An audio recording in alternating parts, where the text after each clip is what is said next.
анасының салихалы болуы бірінші мәселе. Анадан үйренеді. Әкеге құрметті де.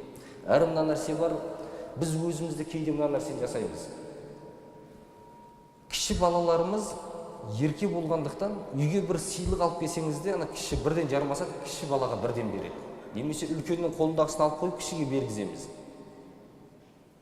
Ал негізінде алып келген сыйлығыңызды бірінші үлкенге беру керек. Ана кішкентайға сен тұра тұр, үлкені бар, міне деп бірінші үлкен алу. Одан кейін сен аласың деп үйрететін болсақ, үлкеннің орнын біліп өсереді сол кішкентай бала. Бірінші кезде алғашында жылауы мүмкін, қабылдамауы мүмкін, бірақ бала екінші рет, үшінші рет сыйлық алып келген уақытыңызда өзі елеңдеп тұрады. Бірінші қазір үлкенге беретінін біліп тұрады өзі де. Өйткені табиғатына сол қалыптасады.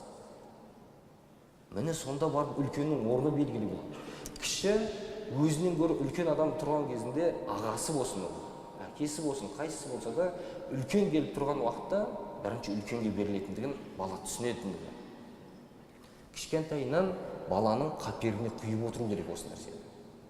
Ертең содан кейін бұл бала өсіп жетілген уақытында іште қалыптасқан нәрсе болады. Ал енді мұндай нәрсені айта беріп үйреткеннен гөрі көзбен көргені өте сіңімді болады. Бізде осы көпшілігіміз енді ауылды жерденбіз. Ауыл жерлерде көретін болсақ, үлкенге амандас, мынаны былай істе, мынаны солай істе деп айта бермейді ғой. Бірақ өзі адамдар үлкендеріне құрмет көрсетіп жатқанды көріп, сонымен өсіп тәрбиеленіп кете береді. Әдет ғұрып ретінде кіргізіліп кеткендігі үшін.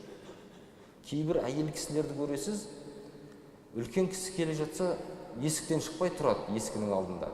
Ана кісі өтіп кетсін деп, жолын кеспейін деп. Келін болғандығы үшін сол жерге.